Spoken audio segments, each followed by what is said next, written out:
Basically, we're doing the job of a mason, but with robots. Well, before this, I was a primary school teacher. I have no experience at all with robotics or anything.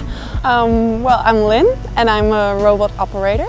As a robot operator, you analyze what the robot does and make sure everything is running smoothly and make sure that the end product is looking all right. So Atrium is the program we work with the robots. This is kind of like the brain of the robot. So if in Atrium everything is clear of what the robot has to do, the robot just goes. Even though I have no robotic experience whatsoever, Atrium is basically my best friend here. Through Atrium I can just build and make sure that everything runs smoothly. Every day you just run into new stuff you can maybe improve on the robots, or you run into new problems that we didn't even know we had.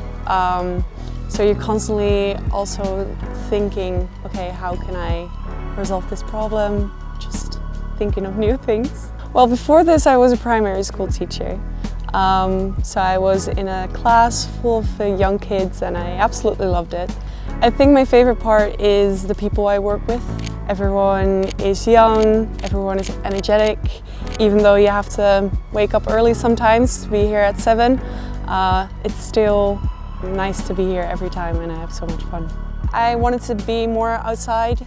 I wanted to be working more with my hands, getting my hands a bit dirty sometimes. And I wanted to see what is out there. And I have no experience at all with robotics or anything. So I thought it was a bit of a challenge to just see, okay, can I do this or not? And it turns out I can, and I actually really enjoy it as well. I get all muddy and sand all over, and I cannot wait till I get into the shower and just like wash it all off. During the job, I don't care. It's really refreshing actually. You learn on the way. I definitely know way more than I did 2 months ago. Everyone is very patient and wants to explain everything. And basically, if you understand the robot, you'll be fine.